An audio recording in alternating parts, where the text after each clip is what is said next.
Magandang umaga po sa inyong lahat, mga kapatid.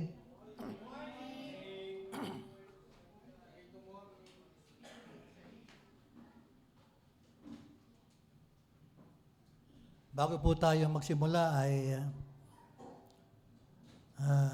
simulan natin ang ating gawain sa isang maikling panalangin. Pwede po tayong tumayo sandali. Dakilang Diyos, Ama naming banal na makapangyarihan sa lahat. Salamat po, Ama, sa pagkakataong ito na pinagkaloob mo sa amin.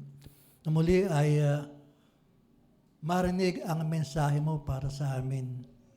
Mensahe tungkol sa iyong masaganang biyaya, tungkol sa natapos na gawa ng aming Panginoong Jesucristo.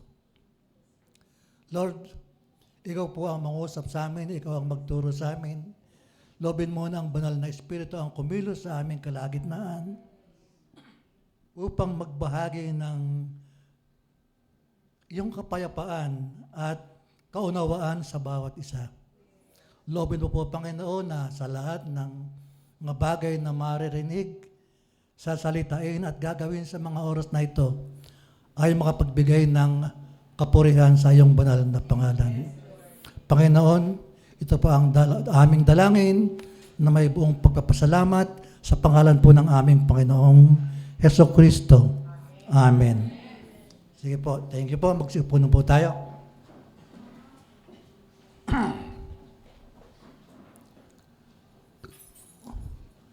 So, ang ating pong leksyon ay pang-16 na po dun sa series po na ating pinag-aaralan. So, una po, we are perfectly loved by God. Na? Talagang nasanay tayo dun sa mga pagme-message natin. Kulang-kulang, ano po. Pakicheck mo nga yun, perfectly loved by God. Kulang ng A. Pangalawa, completely forgiven. Diba? Yan. Righteous and holy, number 3. In Christ, I am perfectly loved by God. In Christ, I am completely forgiven. In Christ, I am righteous and holy. In Christ, I am child of God. Number 5, in Christ, I am a new person inside. Number 6, I am blessed and highly favored. Number 7, I am rich and godly. Number 7, healed and healthy. O number 8 na po. Next, in Christ, I am anointed to serve. Number 10, I am an ambassador of Christ. Number 11, divinely protected. Number 12, I am inseparable from God. Number 13, I am redeemed from the curse. Number 14, I am God's new habitation. Number 15, I am complete in Christ. And number 16, which is our topic, in Christ I reign in life. So, umpisa na po natin. The reality, ano po? Ang ating pong tatalakayin ay dalawang topic lang. The reality and life's application. Life application. So, simulan po natin doon sa Romans 5:17. Ito po yung ating main verse, ano pa? Sapagkat kung sa pagsuway ng isa ay naghari ang kamatayan sa pamamagitan ng isa, lubha pang magsisipag-ari sa buhay ang nagsisitanggap ng kasaganaan ng biyaya at kaloob ng katuwiran sa pamamagitan ng isa sa makatuwid bagay si Jesucristo. Sa unang sentence po niyan ay Yung isa na nauna, ito po ay si Adan. At doon sa sumunod na sentence, si Jesucristo ay yung ikalawa o ay yung huling Adan. Ano po? At nung mabasa ko po itong main verse natin, ay meron akong naalalang isang kwento. Ano po? Merong magkumpare na nagkita sa isang lugar, ano po. Ang bati nung isa, sabi na, pare, nabalitaan ko na meron ka palang ginagawang pelikula ngayon. Dahil producer siya, meron ka palang ginagawang movie ngayon. Ano ba tema? Ano ba theme ng iyong pelikula? Sabi ng kumpare niya, depende. Pagka kumita, victory. Pagka nalugi, tragedy. Yeah, tragedy pagka nalugi. Talagang tragedy, ano po. Dito nakita ko yun na yung tragedy ay uma-apply kay Adan. No? At yung victory naman ay na-apply kay Jesus, ang huling Adan. Ano po? So, tingnan po natin, ano ba yung tragedy na nangyari kay Adan? Ano po? Dahil nga po doon sa kanyang pagkakasala, dahil sa pagkakasala niya, ay na siya at yung kanyang lahi, at tayo naging kasama doon noon. Naging kasama niya tayo. Dahil sa pagkakasala ni Adan, nadamay tayo. Lahat tayo ay namatay spiritually, pagkatapos ay nagkaroon tayo ng physical death. Ano po? Spiritual death and physical death ang naging resulta ng pagkakasala ni Adan. Alam naman natin na ang spiritual death ay yung pagkawalay sa Diyos. Sapagkat ang Diyos ang buhay, nawalay tayo dun sa buhay. Kaya namatay tayo sa Espiritu. 1 John 3:8, ang sabi doon, ang gumagawa ng kasalanan ay sa dyablo, sapagkat buhat pa ng pasimula ay nagkakasala ang dyablo. Sa bagay na ito'y nahayag ang anak ng Diyos upang iwasak ang mga gawa ng dyablo. So, isang tragedy na naranasan natin kay Adan bilang kasama sa lahi ni Adan ay yung napasailalim tayo sa kapangyarihan ng dyablo. Dahil nga po sa pagkakasala ni Adan at yung sinful nature ni Adan ay napasa rin sa atin, nagkasala rin tayo. Ano pa? Tayong lahat na galing kay Adan ay napasailalim sa kapangyarihan ng dyablo. At dito yung nakita rin natin na ang purpose pala kung bakit nahayag ang anak ng Diyos ay para iwasak ang gawa ng dyablo. Para palayain tayo sa ilalim ng kapangyarihan ng dyablo. Isa pang trahedya na nangyari sa atin, sa Romans 6:6, nalalaman natin na ang ating datihang pagkatao ay kalapit niyang napako sa krus upang ang katawang salarin ay magiba. At nang sa gayoy, huwag na tayong maalipin pa ng kasalanan. Isa pang trahedya na tumama sa atin noon ay tayo'y naging alipin ng kasalanan. Napailalim tayo ng kapangyarihan ng dyablo, naging alipin tayo ng kasalanan.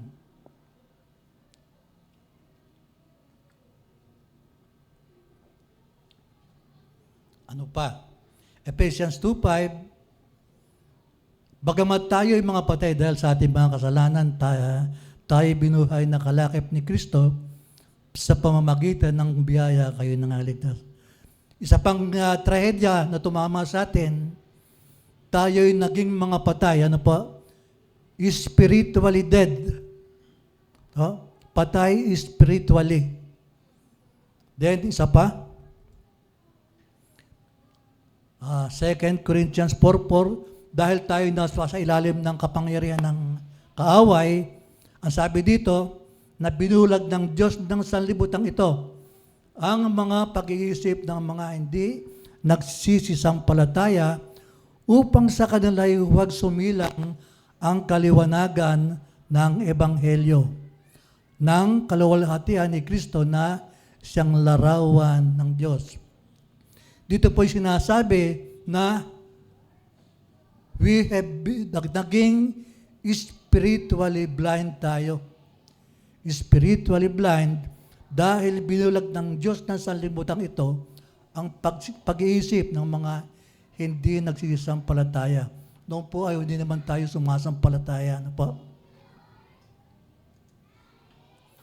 Ito naman po, sabi nga, nahayag ang anak ng Diyos para palayain tayo dun sa ating kalalagayan na nasa ilalim tayo ng kapangyarihan ng dyablo. Ang sabi sa Hebrews chapter 9 verse 14, gaano pa kaya ang dugo ni Kristo na sa pamamagitan ng Espiritu na walang hanggan ay inahandog ang kanyang sarili na walang dungi sa Diyos ay maglilinis ng inyong budi sa mga gawang patay upang magsipaglingkod sa Diyos na buhay. Dito po makikita natin ang ating triune God. Ano po? Ang ating Diyos Ama, ang ating Diyos Anak, at ang Diyos Espiritu Santo. Di naman pala solong gawa ni Kristo lang yung natapos na gawa niya. Ito pala yung gawa ng ating triune God. Ano po? Dito po makikita natin na ang inihandog ay si Kristo. Ano po? Siya ang korderong inihandog para sa kasalanan. Ang nangasiwa ng paghahandog ay ang banal na Espiritu. At ang tumanggap naman ng handog ay ang Diyos Ama. So, nandoon ang tatlong persona ng Diyos. Ano po? At makikita natin na ang naging role ng Ama dito ay siya yung nagplano. Siya ang nagplano. Ano po? Ang sabi nga doon sa Ephesians chapter 1, verse 4, ayon sa pagkapili niya sa atin sa Kanya, kay Kristo, bago pa natatag ang sanglibutan, upang tayo maging mga banal at walang dungis sa Kanyang harapan sa pag-ibig. So, ang Ama ang pumili sa atin nung una pa, before the foundation of the world, pinili na tayo. At doon ay ipinakilala na rin niya yung Kanyang anak. Although implied, ano po? Kasi ang sabi niya, para maging banal at walang dungis sa harapan niya. Ano po? At nalaman natin doon sa banal na kasulatan na tanging ang kamatayan lamang ng kanyang anak ang makapagiging banal at walang dungis sa atin. Kaya doon pa lang, before the foundation of the world, ay itinakda na ng Diyos ang kamatayan ng kordero. Kasi po, tanging kamatayan lamang ng kordero ang makapagiging banal at walang dungis sa atin. Ano pa? At ano pa ang naging role ng Panginoon, ng Ama? Siya ang tumanggap ng handog at siya rin ang nagbigay ng pagkilala. Ang sabi sa Hebrews chapter 2, matapos magawa ng Panginoong Hesus ang kanyang tungkulin, siya ay pinutungan ng karangalan at kaluwalhatian. Siya ay pinaupong kasama ng Ama, sa sangkalangitan. Ano po? Ano pa? Ang lahat ng kapamahalaan sa langit at sa lupa ay ibinigay sa ating Panginoong Jesucristo. Yun po ang bunga ng kanyang victory. Ano po? Hebrews chapter 10, 5, ang sabi, so, iyon ang naging role ng Ama, ang naging role ng Panginoong Yesus, siya yung pinakahandog, at ang naging role ng Holy Spirit, pinangasiwaan niya ang paghahandog ng kordero sa Ama. Ano pa? Hebrews chapter 10 verse 5. Tuloy natin. Kaya pagpasok niya sa sanglibutan ay sinasabi, hain at handog ay hindi mo ibig, ngunit isang katawan ang sa akin ay inihanda po. Ito na po yung umpisa ng kanyang pagpasok sa sanlibutan. Diba?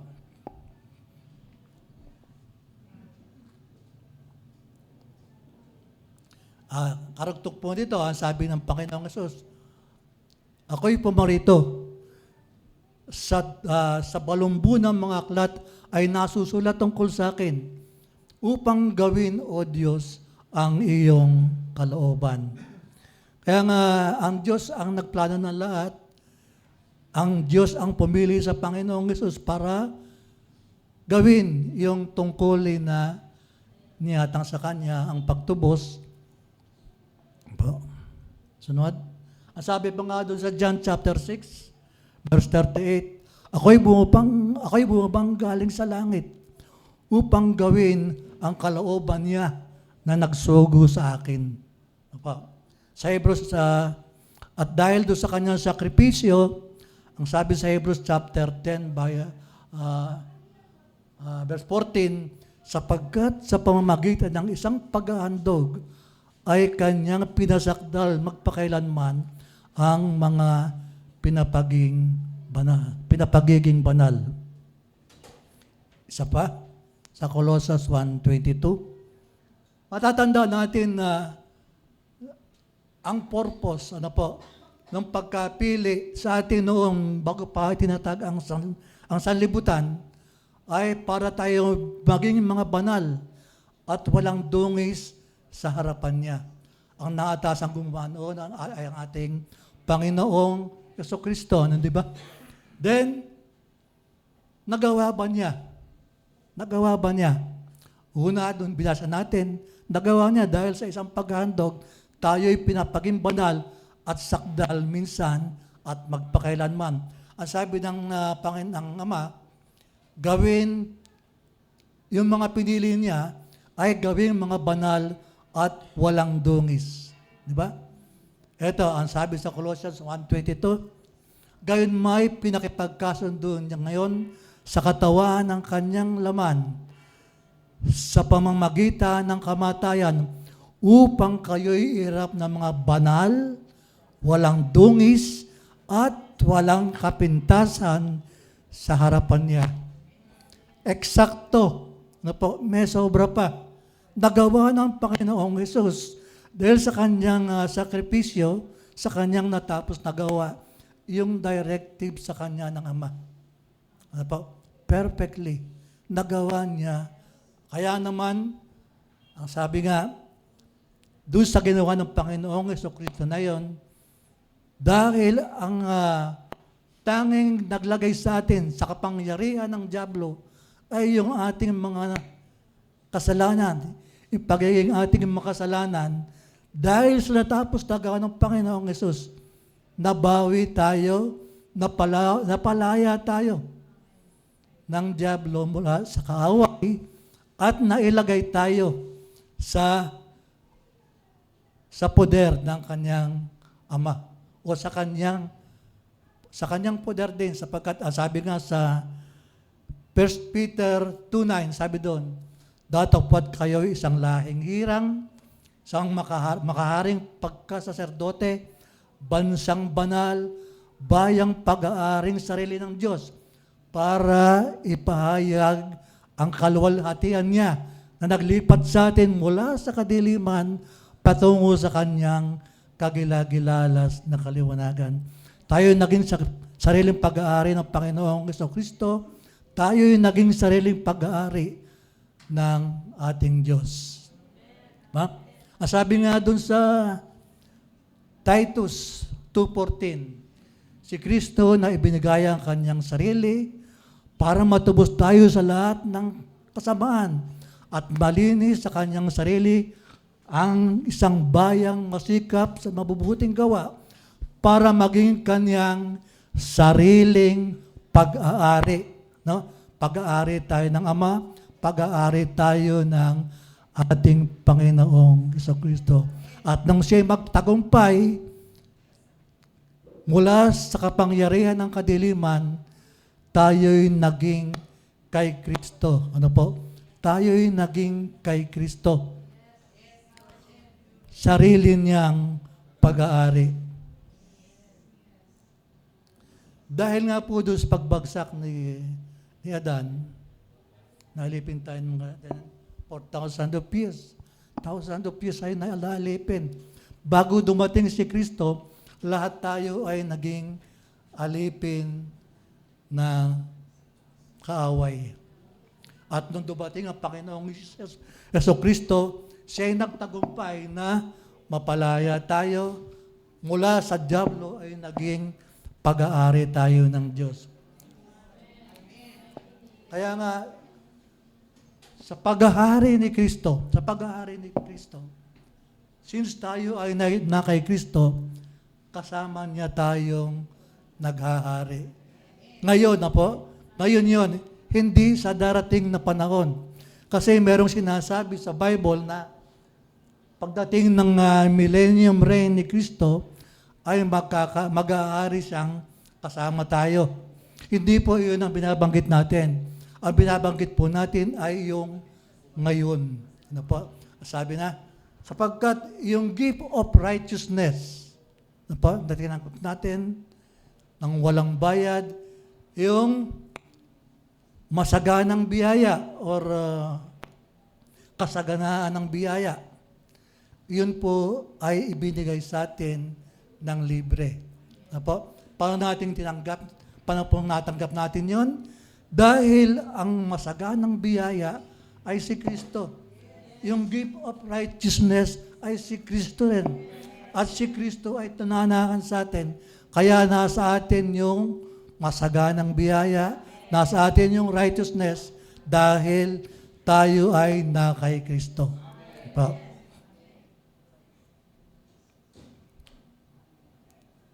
Sabi po sa Romans 6:16, hindi ba ganinyo nalalaman na kung ganinyo nyo?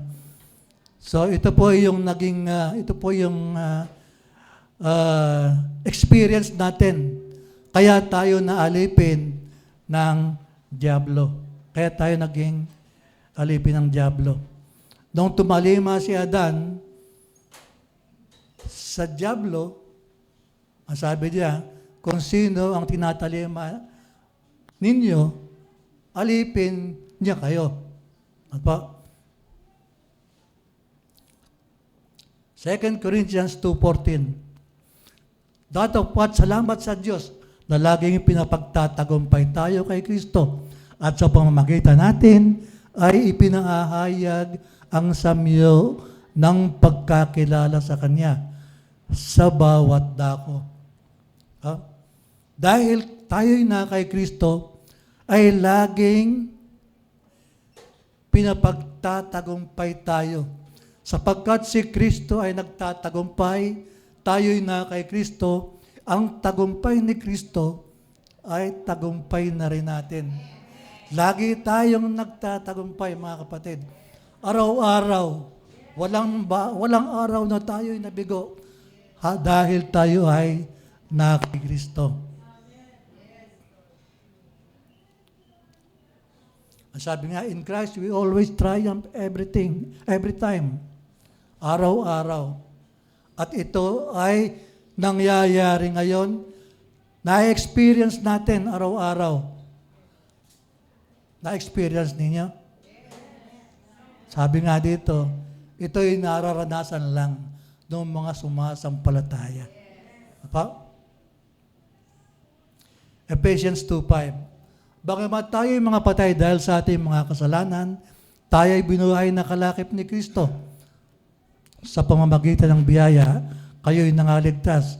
Ephesians 2:6. At tayo'y binangong kalakip niya at pinaupong kasama niya sa sangkalangitan kay Kristo Jesus.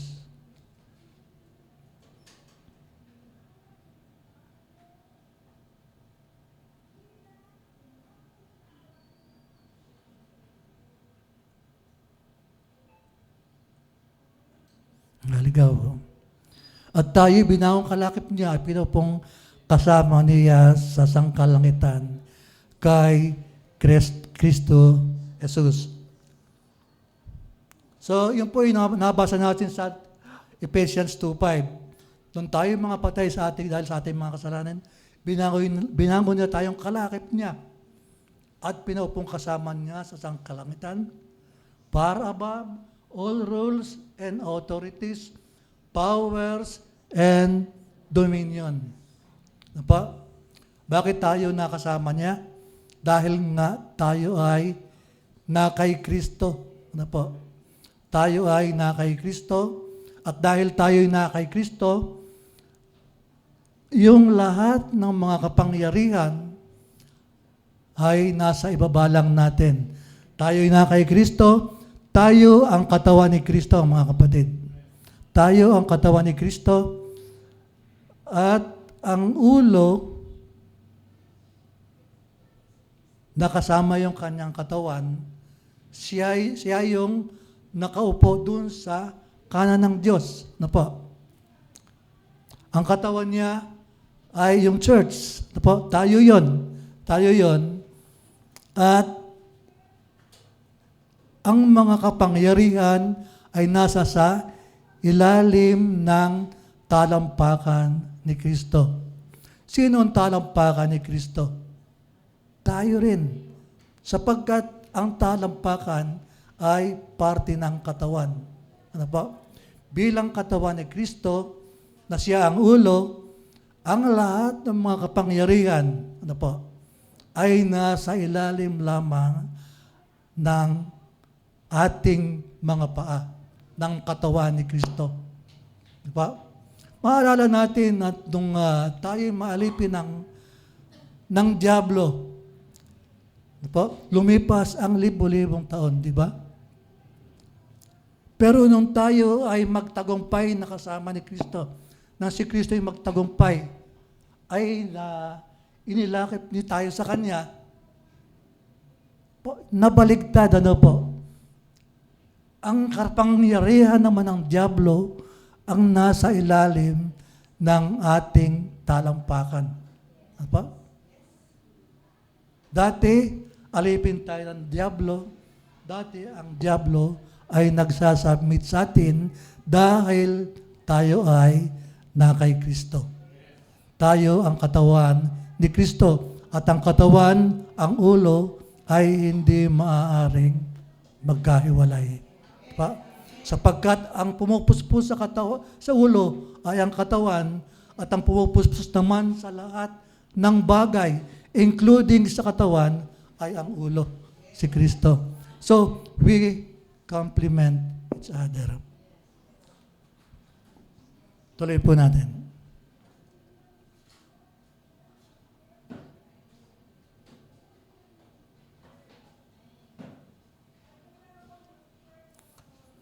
Ito po, kaya ko nasabi na tayo na kay Kristo. Ito yung sinasabi sa Galatians 2:20, ako'y napako sa krus na kasama ni Kristo. Hindi na ako ang nabubuhay, kundi si Kristo na ang nabubuhay sa akin. Si Kristo ay nasa atin at sa ibang mga talata naman, katulad dun sa 2 Corinthians 5:17, tayo'y na kay Kristo. Christ is in us and we are in Christ. Christ is in us and we are in Christ. Tuloy naman tayo sa application. Ang sabi diyan, live godly, through grace, relying on His strength and not your own, letting His grace guide your actions every day, for sin shall not have dominion over you under grace. Sa araw-araw na tayo'y namumuhay sa biyaya, pabayaan natin na ang karunungan ni Kristo, ang kalakasan ni Kristo, yung kapangyarihan ni Kristo ang gumawa sa buhay natin. Doon natin na-ensure na tayo ay nagtatagumpay dahil si Kristo ang kumikilos at gumagawa sa buhay natin. Romans 6:14, sapagkat ang kasalanan ay hindi makapag-aari sa inyo sapagkat wala kayo sa ilalim ng kautusan, kundi sa ilalim ng biyaya. Sa ilalim po ng biyaya, tayo'y mga new creation na. Ano pa? Hindi na makapag-aari sa atin ang kasalanan. New creation na tayo. The sinful nature is dead and buried. Wala na. Kaya hindi na tayo matutukso ng kasalanan. Ha? Wala na yung ating sinful nature na bihasa sa paggawa ng kasalanan na naaakit sa tukso ng kasalanan. Wala na yon. New creation na po tayo. 1 Corinthians 15:56, ang tibo ng kasalanan, ng kamatayan ay ang kasalanan, at ang kapangyarihan ng kasalanan ay ang kautusan. Wala na rin tayo sa ilalim ng kautusan. Kaya wala nang mag-e-entice sa atin para magkasala, mamuhay sa kasalanan. 2 Corinthians 2:16, ayan. Sapagkat sino ang nakakilala ng pag-iisip ng Panginoon upang siya'y turuan niya, dapat nasa atin ang pag-iisip ni Kristo. Ang pag-iisip natin iba na. Dati ang pag-iisip natin ay worldly, nasa mga bisyo, nasa kahalayan, pero nung tayo maging new creation, nasa atin na ang pag-iisip ni Kristo. At ang pag-iisip ni Kristo ay hindi napatutukso sa tawag ng kasalanan. Apa?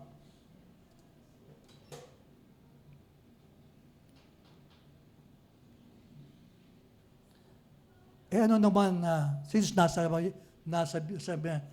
biyaya na nga tayo, no? Maraming mga critic ng biyaya ang nagsasabi, nasa biyaya ka na, no? Ano naman ang pipigil sa iyo para magkasala, ang sabi ng mga kritiko. Sino ang pipigil sa iyo para magkasala? Alam mo na, napatawad ka na. Alam mo na, yung past, present, and future sin mo ay wala na. Pwede ka nang, kung ano maisip mo, pwede ka nang magkasala, ano po? Kung ano yung, pero sabi nga, we are no longer slave to sin. Sin cannot tell us how we should live. The Holy Spirit always convicts us. Sabi ng iba, maraming mga critic din na nagsasabi, ang grace ang magbibigay sa iyo ng license para ikaw ay magkasala. Ha? Pero ang sabi sa Titus 2:11, sapagkat napakita ang biyaya ng Diyos na may dalang kaligtasan sa lahat ng mga tao na nagtuturo sa atin upang pagtanggi natin sa kalikuan at sa mga kahalayan ng salibutan ay marapat na buhay tayong may pagpipigil at matuwid at banal sa panahong kasalukuyan ng sanlibutang ito. So hindi tayo itutulak ng grace para magkasala. Bagkus siya ang nagtuturo sa atin para tumalikod sa kasalanan, para tumalikod sa kaalayan. Siya ang nagtuturo sa atin para tayo mamuhay ng may pagpipigil, matuwid at banal sa panahong kasalukuyan. Pero talagang hindi natin masisisi na may mga tao talaga na pagkatanggap ng biyaya, hindi natin masisisi yung iba. Na pagkatanggap ng biyaya, para pang nakakuha ng professional license to sin. Professional license to sin. Talagang hindi sila nabago at dahil bagkus ay tuloy-tuloy sa paggawa ng kasalanan. Anong masasabi ng Bible doon? Kapatiran ba yon? Sila ba yung mga Kristiyano? Sabi sa Jude 1:4, sapagkat may ilang taong nagsipasok ng lihim, yung mga itinalaga ng una pa sa katulang ito, mga di banal na pinalitan ng kalibugan ang biyaya ng ating Diyos na itinatatuwa ang ating isang guro at Panginoong si Hesukristo. Kaya naman pala, sila pala hindi naman mga Kristiyano. Hindi naman pala sila mga believer. Sabi sa English po, for certain men whose condemnation was written about long ago, have secretly slipped in among you. They are godless men who changed the grace of God into a license to immorality, denying Jesus Christ, our only sovereign and Lord. Hindi pala sila mga Kristiyano. Sila pala yung nakalaan na sa kaparusahan, na nakapasok ng lihim sa church sa ating kalagitnaan. Kaya nga sabi na madalas na sinasabi ni Pastor, sa garahe, hindi kotse lang ang nakakapasok. May nakakapasok na daga, may nakakapasok na pusa, may nakakapasok na aso. Hindi lahat ay believers. Sa Universal Church, lahat doon ay believers. Dahil ang nagdadagdag doon ay ang Diyos. Pero sa mga local churches, hindi natin mapipili. Nakakapasok dyan yung mga taong nakatalaga na sa kaparusahan. Pero wala naman sa atin dito. Wala naman sa atin dito.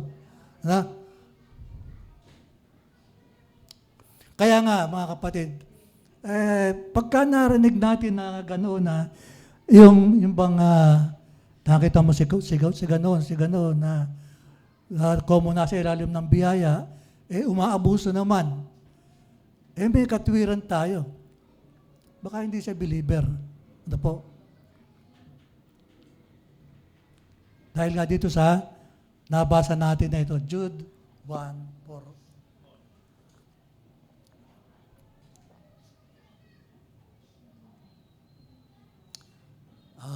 Number 2, ito na po yung application.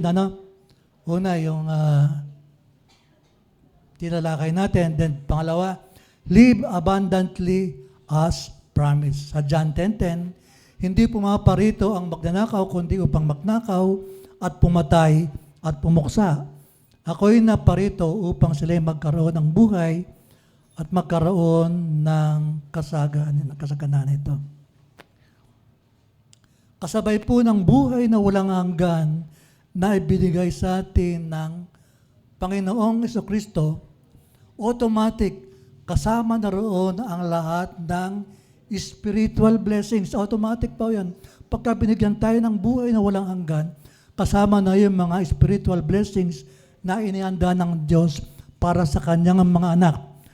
At kasama na rin doon yung kasaganaan sa buhay. Dahil po ang Diyos natin ay napakayaman. Hindi kinakailangan na tayo ay maghihikahos dahil napakalaman ng ating Diyos. Gusto ng Diyos na yung kanyang mga anak ay tamasahin yung mga kayamanan na nilikha niya para sa kanyang mga anak. Para sa kanyang mga anak, yung mga kayamanan. Kaya yung sinasabi sa 2 Corinthians 8:9, na si Kristo'y naging mahirap upang sa kanyang kahirapan o karukhaan tayo ay magsiyaman. Yun po ay ayon sa kalooban ng Diyos. Ayon diyan na ang kanyang mga anak ay naghihikaos. No? Ang sabi ko nga noon, pagka naghihikaos ang anak ng Diyos, kapintasan sa Diyos yun. Kasiraan sa Diyos yun pagka saksakan ng yaman ng ang ama. Diba? Saksakan ng yaman ng ama. Tapos ang kanyang anak ay nagdaraho, naghihirap sa buhay. Insulto po sa ama yun. Kaya, sa ilalim ng biyaya, hindi po masamang yumaman. Dahil yun ang gusto sa atin ng Diyos. I-claim natin yung kanyang mga promises. Diba? Gusto ng Diyos na kamtin natin yung lahat ng mga inihanda ng Diyos para sa atin. Including kasaganaan. Diba? Kasaganaan. Sabi nga, experience a rich and satisfying life by embracing grace, trusting His provision, and living with purpose and joy. Nasa biyaya tayo, ang yaman-yaman ng ating Diyos, huwag nating iyakapin ang kahirapan. Do not embrace poverty.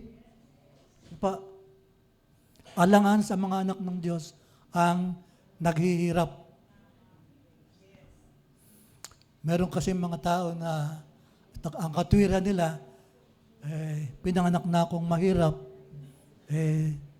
hanggang mamatay ako, mahirap na ako. Huwag natin tagapin yon. Pagka tinanggap natin na tayo'y mahirap, pagka niyakap natin ang kahirapan, mas mahigpit yumakap. Mas mahigpit yumakap ang kahirapan. Hindi tayo makaka-recover pagka doon natoon yung ating mentalidad. Mas mahigpit yumakap ang kahirapan. Tuloy po natin. 1 Timothy 6:6. Datapwat ang kabanalan na may kasiyahan ay malaking kapakinabangan. Ano man po ang naabot natin sa buhay, sumasagana naman tayo, ay manatili tayong kontento. Sabi nga. Sa English po ang sabi daw, but godliness with contentment is great gain. Pagka yung nakamit na natin yung ating hinihingi, makontento na tayo. Ibuhay natin ay umangat na doon sa ating standard. Ano po? Ang standard natin ay yung pamumuhay ng Panginoong Jesucristo nang siya ay nandito sa lupa. Pagka umangat na tayo ng mataas-taas, makontento na tayo. Ano? Meron na tayong pagkain sa paghapon, napaparal natin yung mga anak natin, tapos natin ang pag-aaral, meron tayong magandang pinagkakakitaan, makontento na tayo doon. Mahirap kasi yung iba na mentras yumayaman ay tuloy yung kanyang pag-aangad. Ano po? Ang sabi nga sa Hebrews chapter 5, mangilag kayo sa pag-ibig sa salapi. Magkasya kayo sa inyong mga tinatangkilig sapagkat siya rin na nagsabi, sa anumang paraan ay hindi kayo pagkukulangin, anumang paraan ay hindi niya tayo pababayaan. Although mayroong pagkakataon na talagang tayo ay nahihirapan, nagkukulang, humingi lang tayo sa Panginoon. At siya ay nasa kanyang kasaganaan. While waiting, magmasid-masid lang tayo sa paligid natin. Baka ayan na. Baka meron na yung naghahanap ng trabaho na nakalaan para sa iyo. Baka meron ng negosyo na opportunity na dumarating na yun na ang paraan para ibigay sa atin yung hinihingi sa atin. Yung hinihingi natin sa Diyos. Magmasid-masid lang tayo. Maging aware lang tayo sa paligid natin. Baka yung pagpapala na ibibigay sa atin ay manggagaling sa employment, manggagaling sa business, manggagaling sa pagkakarpintero. Meron akong nakita nga karpintero nag-umpisa. Malaunan, nangungontrata na ng malalaking building. Maging aware tayo dun sa mga opportunities. Basta't marangal, posibleng iyon na.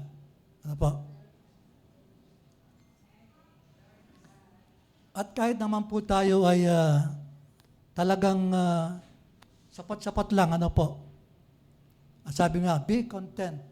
Kung meron tayong malambot na higaan, kontento tayo. Kung matigas ang higaan, makontento tayo. Kung ang tirahan natin ay maliit, ang kumot natin ay maliit, makontento tayo. Kung ang kumot natin ay malapad na, makontento pa rin tayo sapagkat tayo ay nasa Panginoon. Ang Panginoon ang ating tunay na kayamanan. Basta't meron na tayong enough, makontento na tayo. Ang bottom line po na tinatalakay natin, be content sa lahat ng ating kalagayan. Naghihirap man tayo, nananagaan man tayo, kung tayo nasa Panginoon, makontento tayo. Ang buhay po ay parang gulong, Minsan nasa ilalim tayo.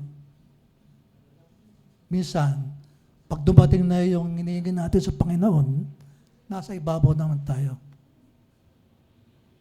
Pero, pagka tayo'y na kay Kristo, we are always victorious. Tayo ay laging nagtatagumpay. Anumang larangan ang pinapasok natin. Basta si Kristo ang gumagawa sa atin, tayo po ay magtatagumpay. Next, live healthy through the cross. Health in its fullest extent is grace through the finished work of Christ. While we can only do so much to protect it, the cross has done it all. Binigyan tayo ng tatalakay na natin health, health, healing, binigyan tayo ng mga Panginoon. Kasi mayroong mga tao na sobrang ingat sa pagkain, di ba? Sobrang ingat sa pagkain. Iba nga hindi kumakain ng karne. Iniingatan ng kanyang pangatawan. Yung iba ay piling-pili lamang ang kinakain. Puro gulay, mga isda, bihirang kumain ng karne. Talagang ingat na ingat sa kanyang katawan. Tungkol sa pagkain. Pero bakit dumarating pa rin ang pagkakataon na nagkaka-cancer, nagkakasakit, So, ang sabi nga, no food can be considered 100% safe due to various factors. Ano po? Walang pagkain masasabi nating safe na kainin. Ang sabi nga diyan, food has risk factors. Yan. Contamination risk. Ano po yun? Ang isda, ano po, gusto natin ng isda kasi mababa sa cholesterol. Ay yung pala'y lumalangoy sa tubig na polluted. Ano po?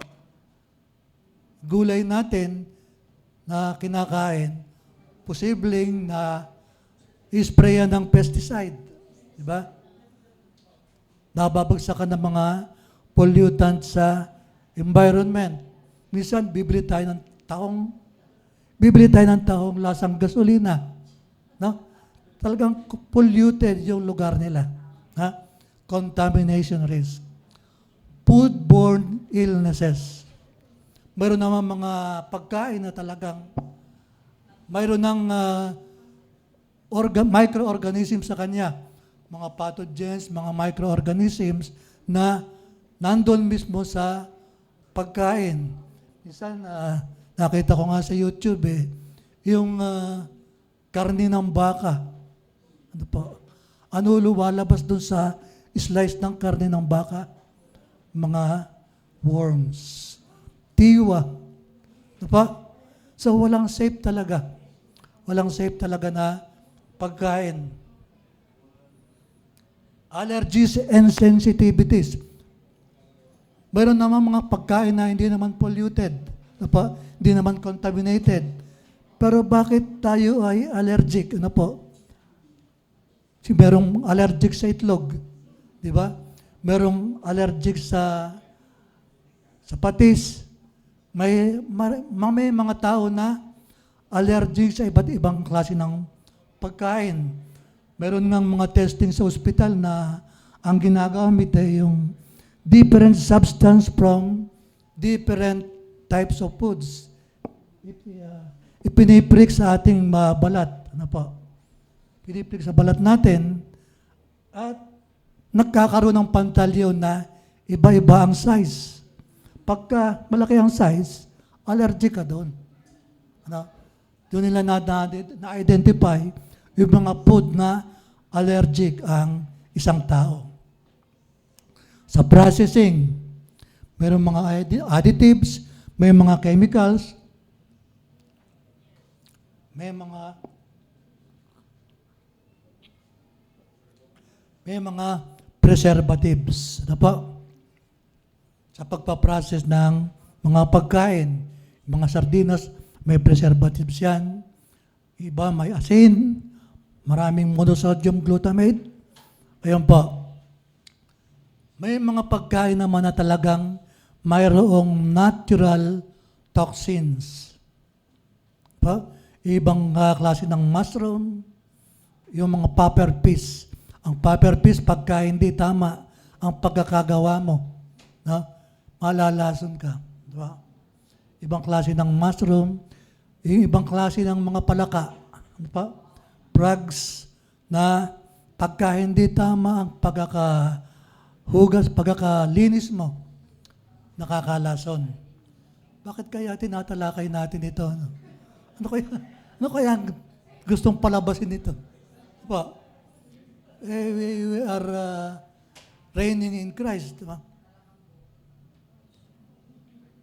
Ito pala ang purpose. 1 Timothy 4 and 5. Sapagkat ang bawat nilalang ng Diyos ay mabuti at walang anumang nararapat na itakwil kung tinatanggap na may pagpapasalamat. Sapagkat pinakababanal sa pamamagitan ng salita ng Diyos at ng panalangin. Sino kaya ang tinamaan dito? Tinamaan yata ako. Kasi pagka gutom na tayo, nakakalimutan na natin manalangin. Ano po? Tandaan natin lagi, bago tayo kumain, manalangin tayo. Because when you pray to sanctify the food, it is purified from anything harmful to your health. Yun pala ang purpose. Pagka tayo nananalangin, ano po? sa pagkain natin ay nasasanctify yung pagkain, dahil hindi nawawala yung harmful effect sa ating kalusugan. Number 4 na po tayo. Matatapos na tayo, mga kapatid. Live happy, whatever the circumstances. Habakkuk 3:17-18. Sapagkat bagamat ang puno ng ng igos ay hindi namumulaklak, ni magkakaroon man ng bunga. Sa mga puno ng ubas, ang bunga ng olibo ay maglilikat, at ang mga bukid ay hindi magbibigay ng pagkain. Ang kawan ay maiwalay sa kulungan, at hindi magkakaroon ng pakahan sa mga silungan. Gayon may magagalak ako sa Panginoon. Ako'y magagalak sa Diyos na aking kaligtasan. Live happy whatever the circumstances. May problema man tayo ay wala. Magalak tayo lagi sa Panginoon. Diba? May makakain man tayo o wala. Magalak tayo sa Panginoon dahil siya ay laging nating kasama. Lagi natin siyang kasama sa ating pagtulog. Hindi niya tayo iniiwan. Hindi niya tayo pinababayaan. Ngayon wala tayo, bukas mayroon na tayo. Aba? Hindi tayo magkukulang sa Kanya. Ano man ang mga circumstances ng ating buhay, maging masaya tayo, maging joyful, yun lang isipin natin na yung pangalan natin nakasulat sa langit. Malaki ng comfort sa atin yun. Diba? Na pagdating ng rapture, kasama tayong sasalubong sa Panginoon. Malaki ng comfort sa atin yon. Pati yung mga problema natin, mga utang natin, mga kabalisahan natin dito, maiiwan natin lahat yun. At tayo'y mapapasa piling ng Panginoon. Diba? So, every time, be happy. Dahil hindi tayo iniiwan ng ating Diyos. Ganito rin sinasabi sa Proverbs 17:22. Ang masayang puso ay mabuting kagamutan, ngunit ang bagbag na diwa ay tumutuyo ng buto.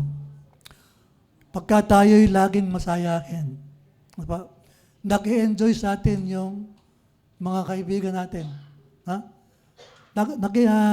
Naaawa dun sa ating kasayahan, dun sa ating masayang pag-uugali. Nakita ko si Sister Eva. Pagka yung wala siya, meron sa reunion namin, pagka wala siya, malungkot. Malungkot yung mga kaklase ko. Malungkot yung mga kaklase ko.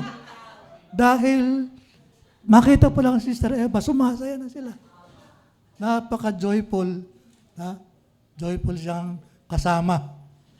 Pero pagka ang itsura natin laging problematic. Pati yung mga nakatingin sa atin, nabibigatan. Sa halip na ma-inspire sa atin, awang-awa sa atin. Di ba?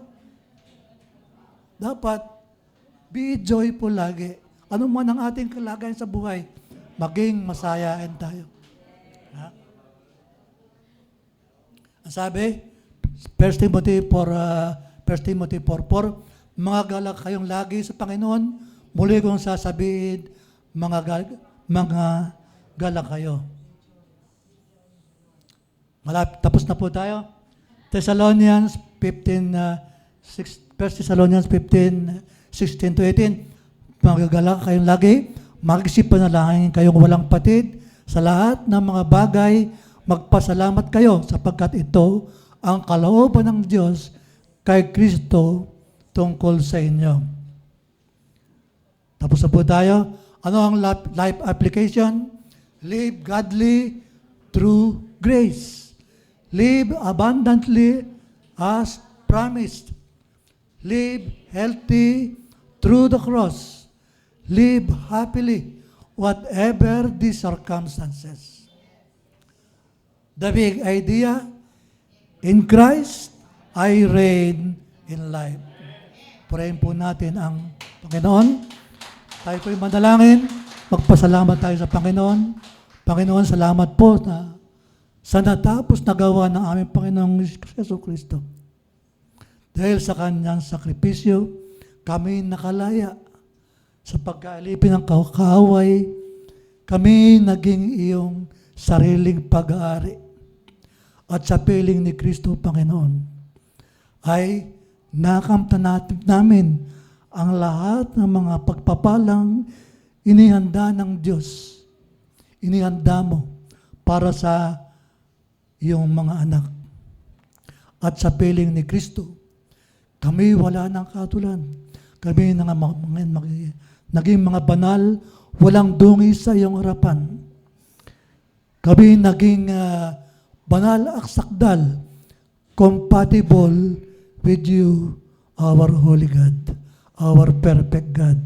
And in Christ, we are blessed and highly favored. Kami pinagpala at pinaboran. Bagaling sa lahat ng karamdaman, malusog, masigla, at mabubuhay ng mahaba. Panginoon, sa iyo po ang aming pagpupuri, pagdakila, sa pangalan po ng aming Panginoong Jesucristo. Amen.